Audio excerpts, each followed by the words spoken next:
This week on Great People Only, we're joined by the James founders, Aron Azous and Grant Sulkin.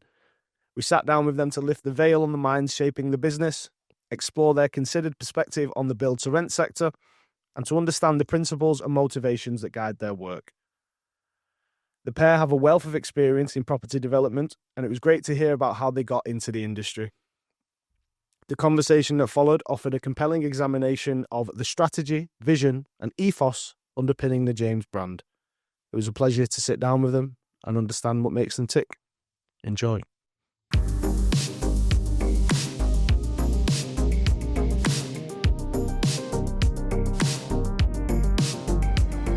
Hello, gentlemen.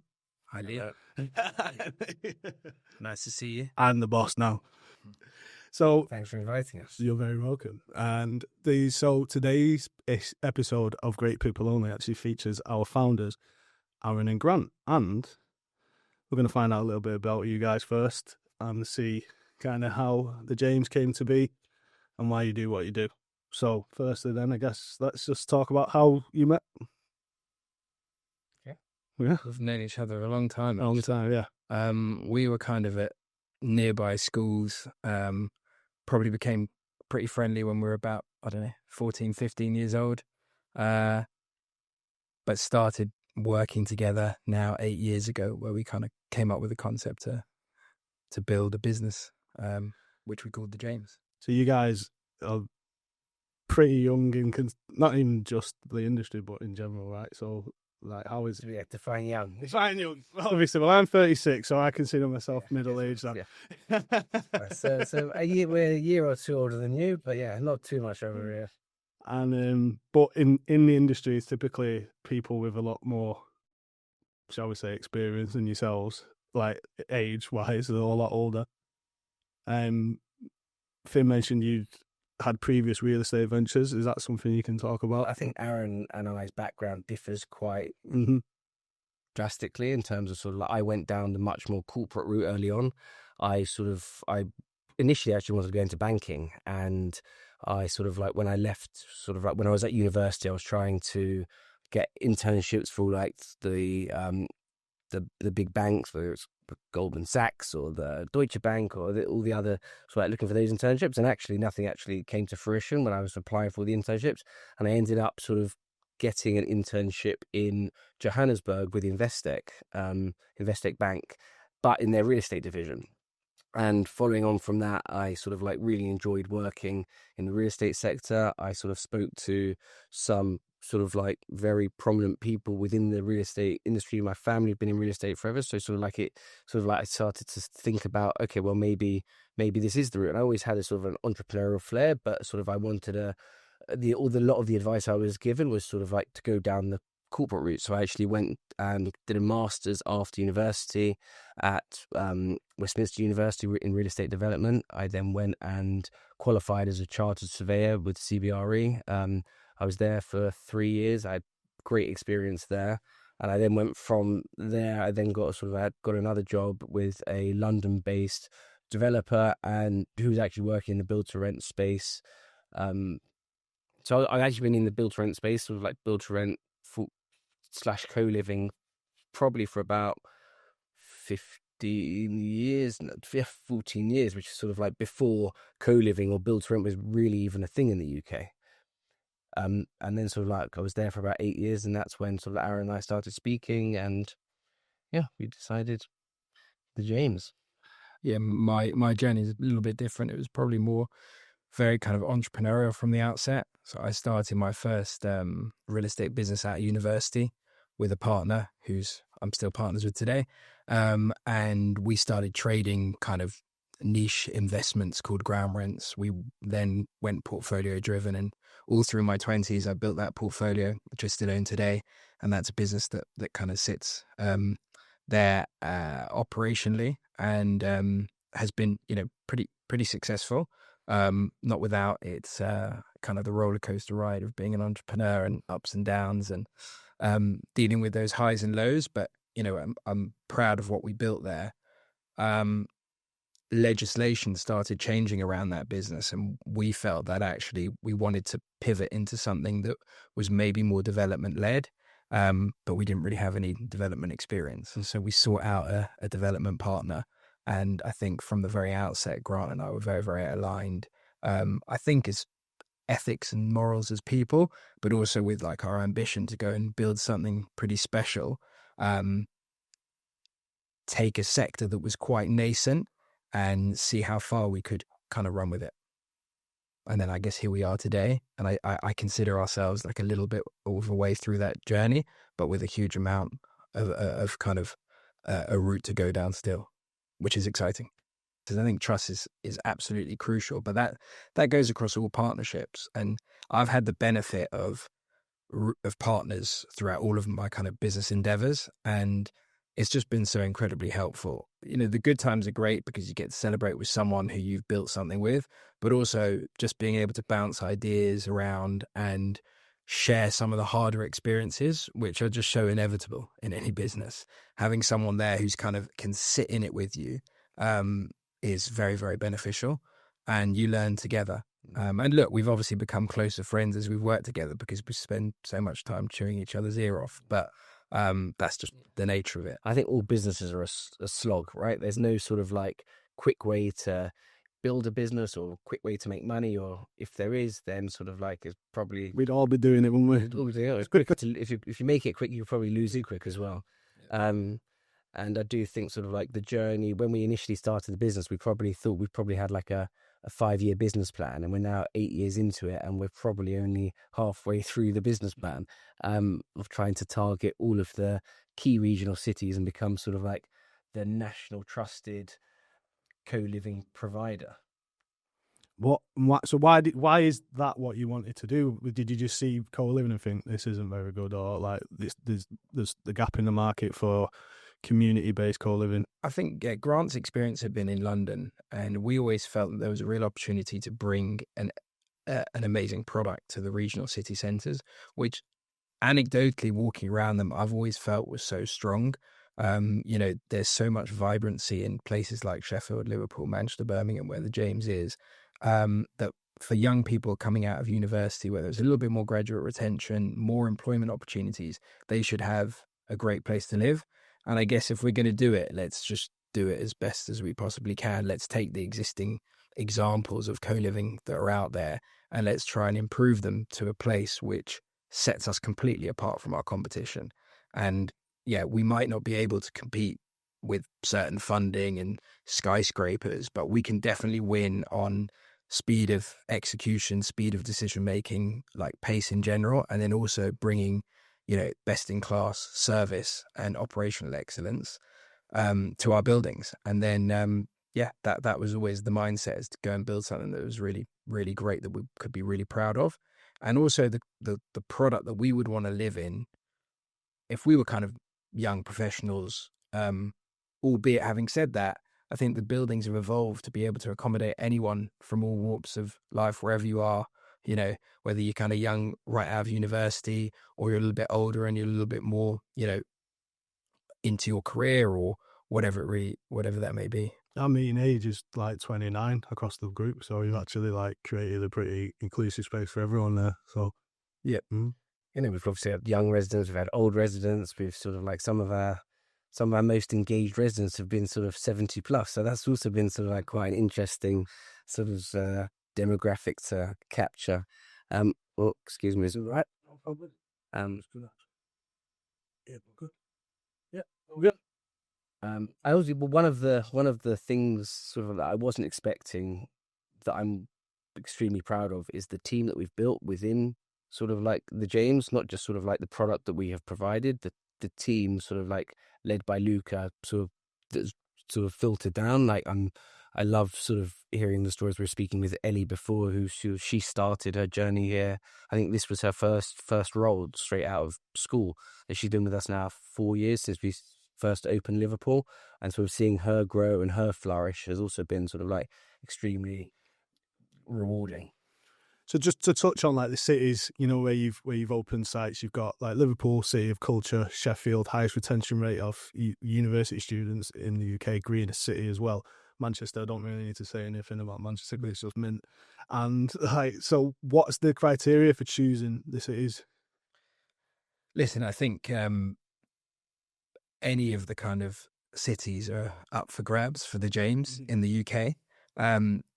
We are led by the assets themselves and the opportunities within those assets to kind of create residences and homes for people to live.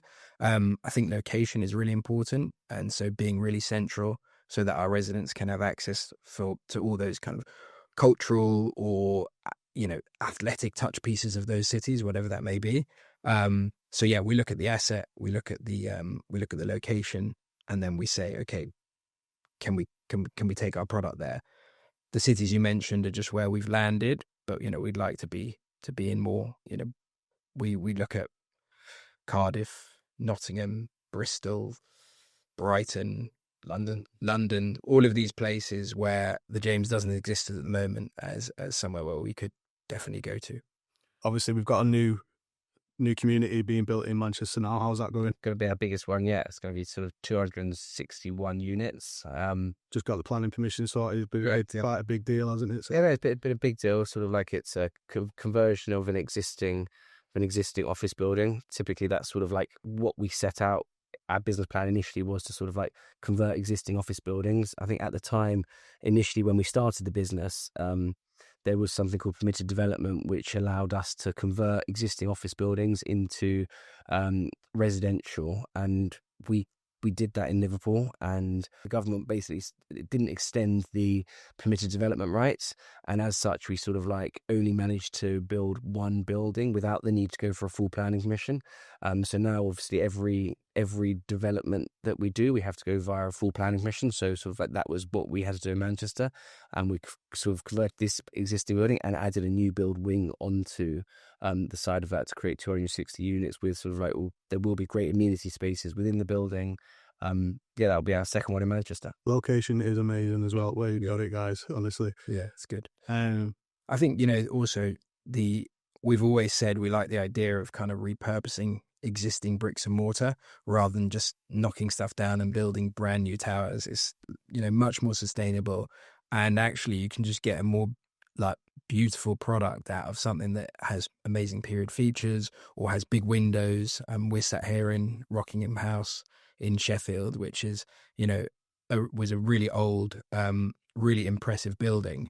And it would have been such a shame to kind of see that demolished and replaced with something that was kind of 20 stories. So we just decided, let's take what we've got here and let's work around it, incorporate the new build elements to bring it up to kind of so that it feels really modern, but retain that, existing structure.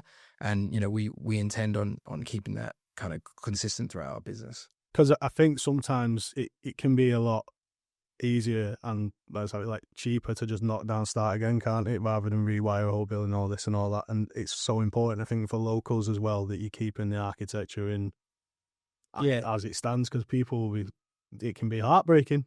Yeah, and Lee, also some of these structures that just go out, they're very boring, and so they don't have any personality and character. And then I think that they don't age that well either. And they don't age that well. And then, if you're trying to attract residents to your building who want to come in, live there, grow, develop, they're ambitious about their own goals, then, give them a building that has character and personality and that can kind of get those creative juices flowing as well.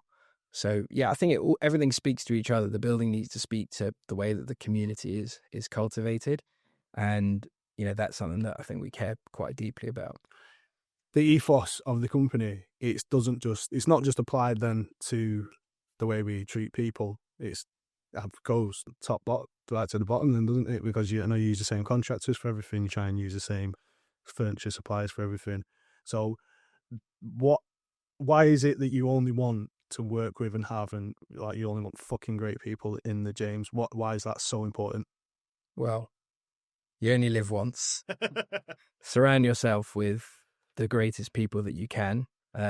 It's a bit of an old cliche, you're as good as the kind of 5 closest people around you. It's undeniably true though. I've seen it in my life. And I think community is like kind of a word that gets tossed about, quite regularly, but actually it's meaningful. From my perspective, I think what COVID taught us for sure was that humans require interaction. And so coming out of that, and personal interaction and meaningful interactions, so coming out of that, we said, right, community, we can build 4 walls for someone to live in.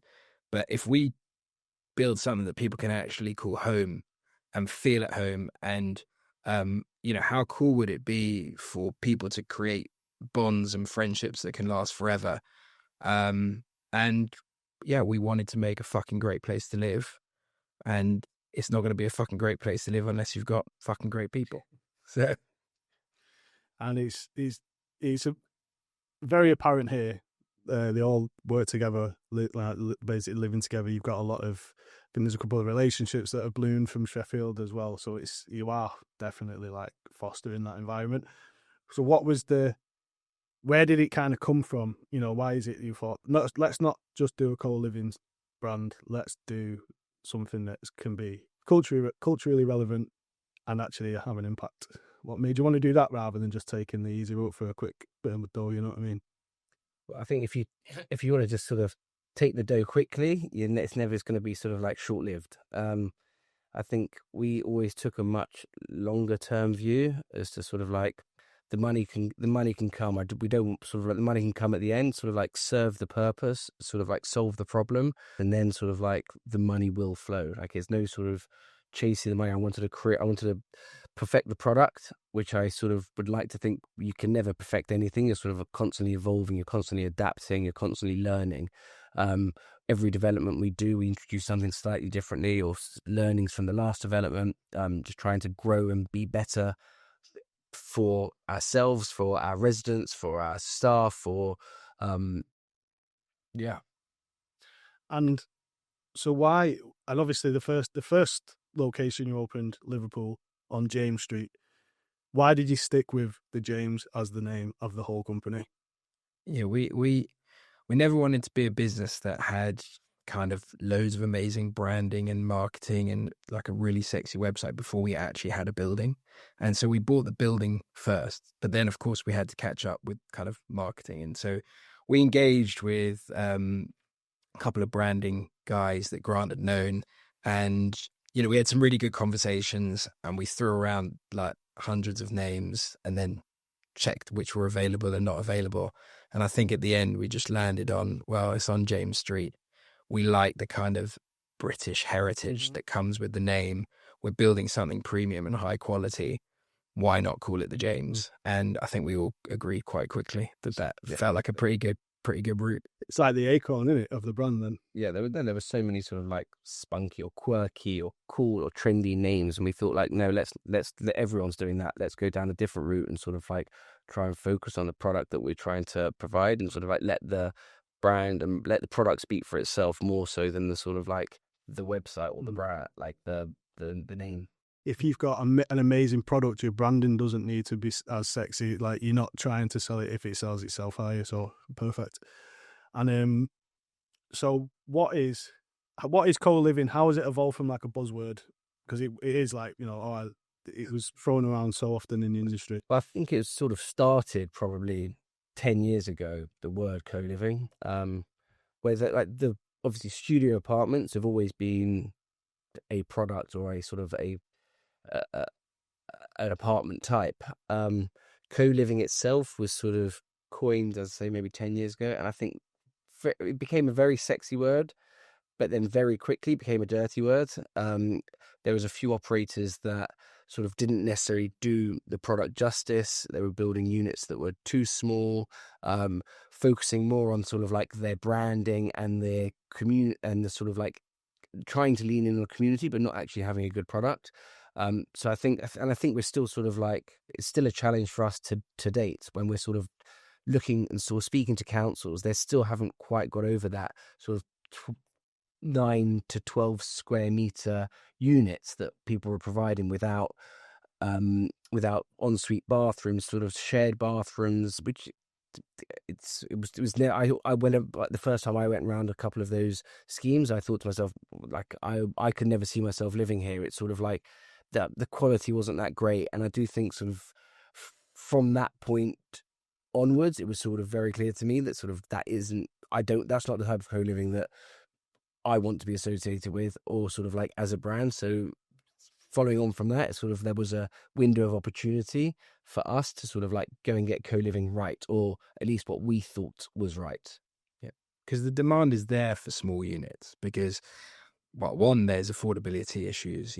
If you're on your own, you can't simply afford, to live in a bigger apartment. So having something that was small, not too small that it was kind of uninhabitable, but something that's small, but then actually you didn't need to just stay in your apartment. You had these kind of amenities, these breakout areas, these social lounges, work lounges, gyms, and then behind that, you've got all the community and the events, whether it's kind of run clubs, personal training, get out and go and hike in the Peak District, all the lakes. All of these things meant that actually having a small unit didn't really feel like a small unit. It felt like I've got my kind of place where I can go if I want to be alone, and then I've got huge quantities of space to break out and engage and socialize.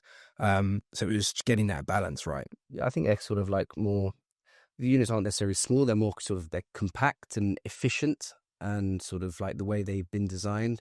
I think that's also quite useful, that we are a vertically integrated business, so that we sort of basically act as land. We acquire the sites, develop the sites, and operate the sites ourselves. So that vertical integration allows us to basically build exactly what we know our operating arm needs. So we sort of have firsthand, whereas I feel like a lot of sort of operators end up operating something on behalf of someone else, which they haven't designed and developed. So sort of like we are very sort of like, we try to be as efficient as we possibly can throughout that process, throughout that design process, throughout that build process, and throughout that operation process. And that all of those departments speak to one another. It's not very utopian, is it, to have someone else operate it for you, which is exactly what we're meant to be, aren't we? Yeah, most developers do go down that route, though. The way the industry is there's a lot of kind of institutional capital that funds these kind of larger co-living or build-to-rent developments, and then they're not set up to operate, and they don't really understand operations, so they'll go and farm it out to a third party. The issue that they run into is that third party doesn't own the building, so they're never going to care in the same way that we'll care because we own it. So we have to care. And so then I think then you find that service levels aren't going to be there in the same way. You find that maybe the building isn't maintained and kept clean in the same way. And once that starts to drop, I feel like it can be kind of a bit of a disease that creeps all over the building, and then you're not keeping kind of residents happy. And so, yeah, we pride ourselves here on, we need to be the best service providers in the industry, but best in class. We've all experienced it, living in a building that's managed by a third party. You then ring the third party and they talk to you like you're an inconvenience, as opposed to even if it's an emergency. So yeah, and obviously speaking from experience and witnessing in the way that's taken care of here, I can. Yeah, I mean, when we arrived here today, we came in and Nicole, who's the assistant manager here, had been doing the rounds with like birthday cards of the residents, because she's got a kind of record of all the people who live in the building when their birthday is. So they all get a birthday card that's personally signed by the whole team at the James Sheffield. And I just thought, wow, like that's really impactful, because it's just this tiny little thing that you can do to improve someone's day on a special day for them. And if we can kind of hit those small incremental kind of changes which make our residents' experience better, alongside the big ones that everyone is probably doing, then then we'll win. I also think that wasn't necessarily an instruction that came from either Aaron or I. So that's something that sort of Nicole or someone else within the team has sort of come up with and obviously run with. And that is such a great idea. And as I said before, so rewarding from my perspective to know that she cares about our residents as much as anyone else. So it's sort of like it should seep through the entire organization. Everyone should pull their weight as and when they can. No idea is too stupid. Everyone should have their own creative flair and have hopefully we've created an environment where everyone enjoys coming to work and sort of strives for the company goals, which is to better our residents' living accommodation. there's definitely something to be said in having creative diversity in what is typically a clerical role, like especially for Nicole, and having that, like having to do a few different feathers in your cap for part of your day actually makes a massive difference. Of course. Yeah, for us, if we're kind of leading a team, we can't just have people who aren't going to go and think really laterally, because otherwise we're going to stay the same as the competition. It's only by giving the team the ability to think outside the box, think big, have different kind of goals and ambitions themselves, and be able to express those, that we're going to get the best out of them. And so I think that's really important. I think creativity in business and in a sector that sometimes is lacking is one of the biggest things you can do to affect change. And so I want to talk about like the future of co-living, because obviously the business is still quite young, and just talking about like how is it maturing, things like design, innovation, technology, and the way that we focus long-term value over short-term novelty. So, can co-living be a long-term living solution in your opinion? A year ago, we were all going to live in the metaverse, and we didn't need any buildings. Co-living, I think it definitely already, there's our occupancy rates across the portfolio suggest that the demand is significant for the product. I think as long as we continue to innovate, I think there will always be a demand for self-contained units with great amenity spaces that welcome like-minded people, for people to sort of grow within themselves during their sort of residency. I think that also the psychology between like renting and selling, I think, has changed a lot in the last kind of 10 years. And renting versus buying real estate and property, and partly because some of the kind of pricing in order to buy and get on that kind of property ladder is just, it makes it very exclusionary for most of the population. It's almost, you won't be able to catch that gap now, some of us. Exactly. And I think so, therefore, but on top of so absolutely there's that gap there. But then on top of that, I think the ability to kind of live quite transiently, be quite flexible with your movements that kind of rental accommodation provides, I think is also something that the younger generations are becoming more comfortable with. And I think the James does that really well. The idea that you could kind of live in one of our communities, you might get an opportunity to do a sabbatical in Europe or change cities. And, we've had residents who really wanted to live in the James, and actually they were headed to Liverpool, but there wasn't actually any space. So they came to Sheffield because the brand meant something to them. So I think co-living as a sector is absolutely here to stay. I think one interesting aspect of co-living could be sort of different life stages of co-living. So sort of like whether it's young professionals having sort of like one building having sort of young families, another building sort of being sort of maybe retirees. I do feel like that aspect of co-living, it'd be interesting to explore sort of as and when sort of like the not the demand grows as such, but sort of like when the sector becomes more mature. And as the residents mature, and if that's something they want to be long term in. Yeah, because the community piece is really important when you're, a young professional, you're working and you want to be able to engage with maybe like-minded people. And then, you then maybe have a family, and then community becomes really important because you're relying on other people's advice around whatever parenting. And I think in Scandinavia, they do it really well, where they have these communities, they're constantly eating together, they help each other out, they lend each other gardening tools and cars, and look after each other's kids. Those on what that have been easy. Yeah, and I think we've got some way to go there for that in the UK. But creating those environments is only going to be beneficial for everyone. And so you have to create the physical environments that can then give opportunity to those relationships. There are some stumbling blocks in that we've experienced trying to grow the business that sort of like need to be sort of cleared up before certain sectors can grow and sort of like before we can evolve things, because planning laws are difficult, building regulations are becoming more difficult. There are lots of different factors which are challenging developers. Developers more so than operators, but obviously you can't operate something you haven't built. So it's there are many things that need to be ironed out and simplified for the growth of co-living.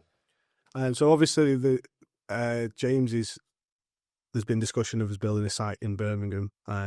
Bit of pushback on that. Could you elaborate on that? Yeah, I think when I mentioned earlier when we started the business, we sort of had a 5-year business plan, and I alluded to the fact that we're halfway through it, 8 years on, and I don't think I did appreciate there were sort of challenges and things like planning often take longer than expected.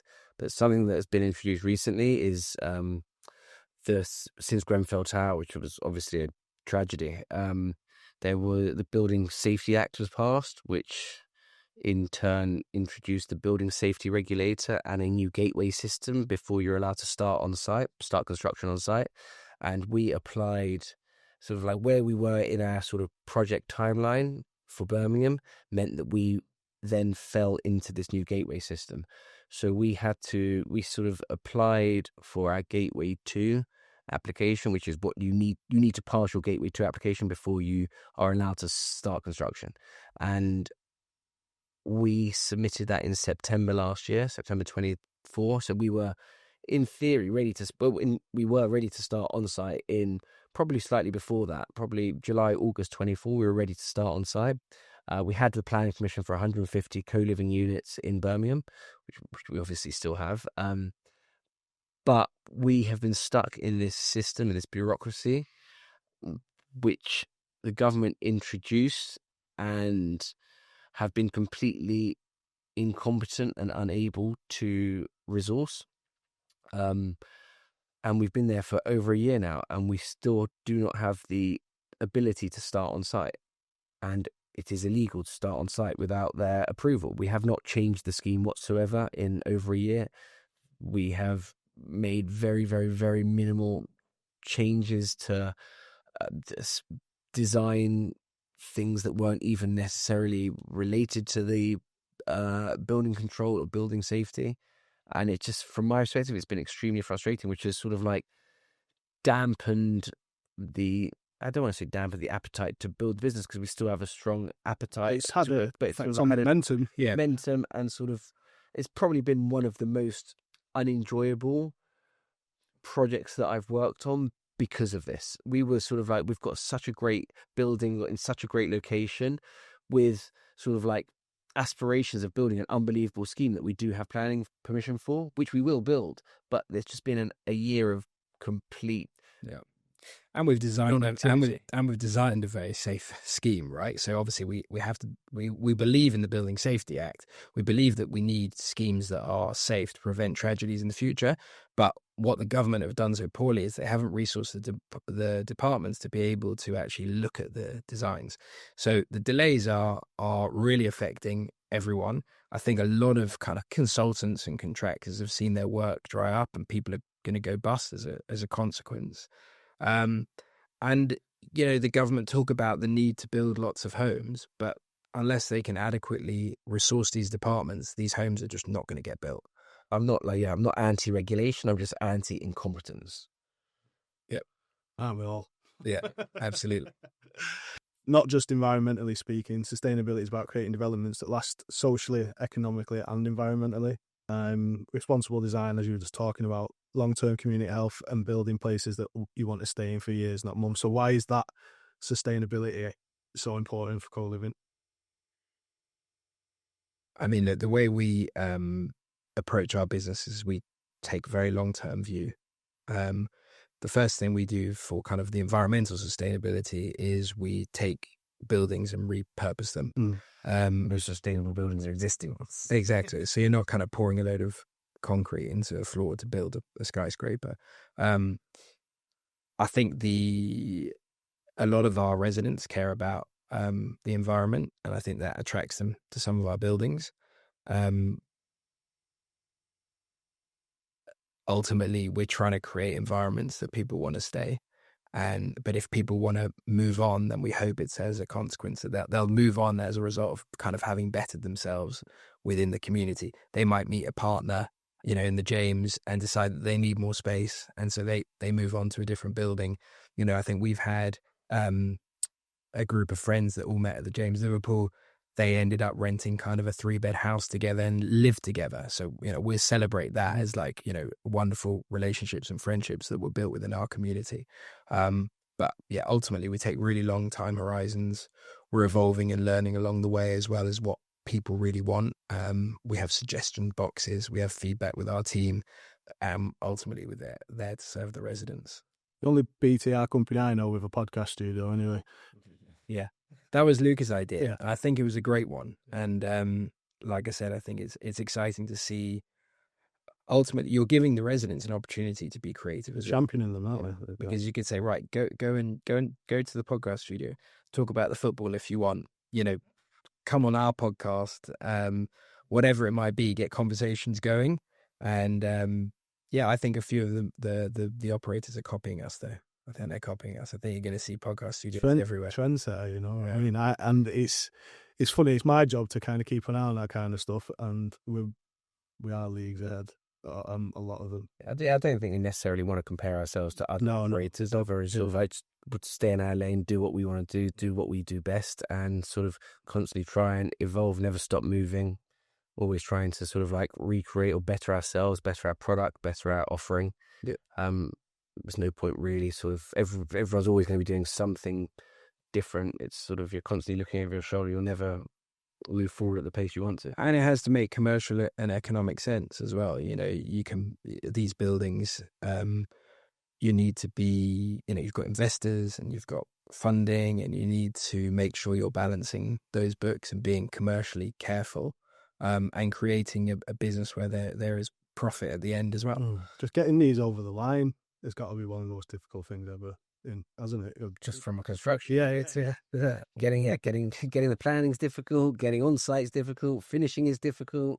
It's all part of the journey, right? And that's what sort of like makes it so enjoying. There's never sort of really any moment. Everyone sort of says like, oh, you should be celebrating this or celebrating that, but like you've always got your next challenge. Yeah. Sort of, it's never really. It's easy. You need to mark the small wins, but sort of quietly and respectfully, because there's always a new challenge around the corner. Yeah, absolutely. I mean, the stress and anxiety is a roller coaster, and opening buildings and getting tenants in and residents in, and things not being maybe quite ready is a part and parcel of it. Day before you're supposed to open a building, getting a call saying, "Oh no, well the lift's not working." Why don't lifts work in buildings ever? Much worse than that. I mean, in Liverpool, our lifts weren't working when we first opened it, and Grant and I just carried up all the cases of the people arriving, because some of them were on the 8th floor, and so we didn't have to work out that day because we'd done our bit. And it all starts. You got to find the asset first, and then you buy it, and then you shit yourself a little bit because you spend a lot of money on something that might be empty, and then you go out and go down that process of adding value through planning, adding value through development. But one of the cool things about a development business like the James is that you can take something like an old empty office building that it's not really fit for purpose, no one's really using it, but in a great part of the city, and then you can over a few years see it transform into a vibrant hub and a vibrant community. It's nice to see that journey.